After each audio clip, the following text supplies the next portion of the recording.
Hey everyone, so today I'm going to show you how I created this smoky eye with a vibrant purple lip. Now I suppose it's not going to be for everybody. Some people might consider it kind of like gothy makeup look. But I really liked how it turned out, and if you want to see how I created it, then just keep watching.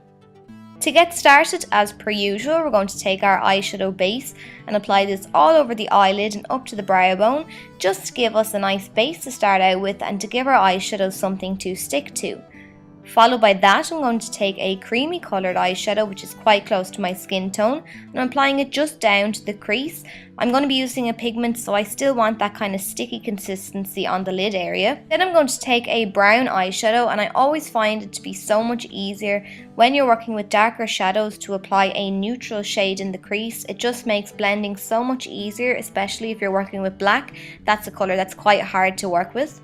Then I'm taking this gorgeous purple pigment from Sleek and I'm applying this all over the lid area just up to the crease.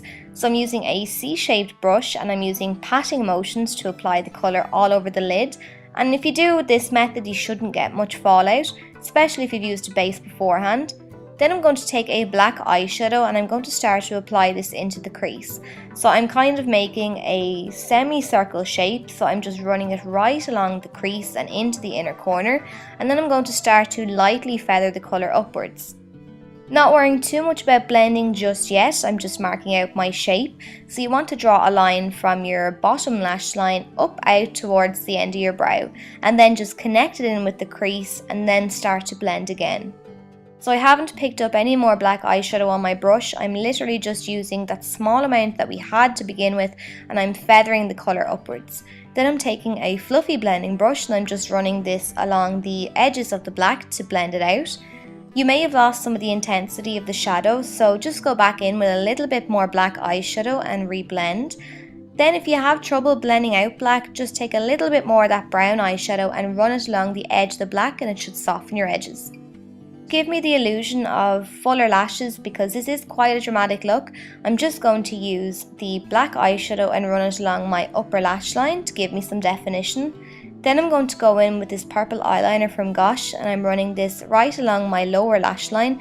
I'm not actually applying it on the waterline, I'm going to use a different eyeliner for that. So I didn't want to overpower the look by using a purple on the waterline, and I didn't want to use something as harsh as a black. So this eyeliner from Urban Decay I thought fit perfectly.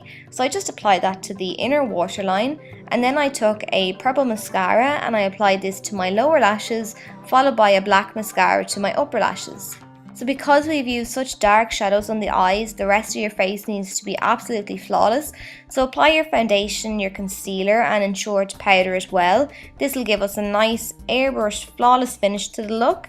Then I'm going to move on to bronzer, and I'm taking my Sleek contour kit and I'm just applying a little bit under the cheekbones, and then I'm lightly blending it out. I'm not going to be applying too much bronzer because I'm going to be using a blusher as well.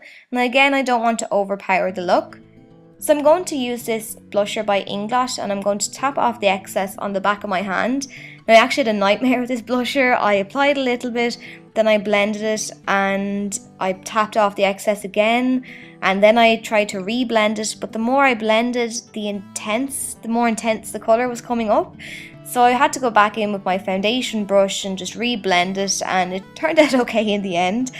Then I went in with the highlighter from the Sleek contour kit and I just applied this along the tops of my cheekbones just to give a bit of luminosity to the face.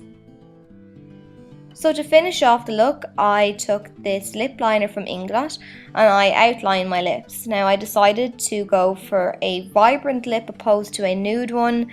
I just thought I'd go all out and make it as dramatic as possible, and that's what I did. So I just lined my lips and then I went in with two different colour lipsticks, and well actually they're the same colour, but I used a purple lipstick first and I filled in my lips, but I left a gap in the centre of my bottom lip. And then I went in with another lipstick from Inglot. It's a purple as well, but it has really nice glitters running through it. So I applied this to the centre of my lip just to give us a bit of dimension to the lip, and I just thought it worked out really nice. And that's your finished look, so I hope you enjoyed the tutorial and you found it helpful, and thanks a million for watching.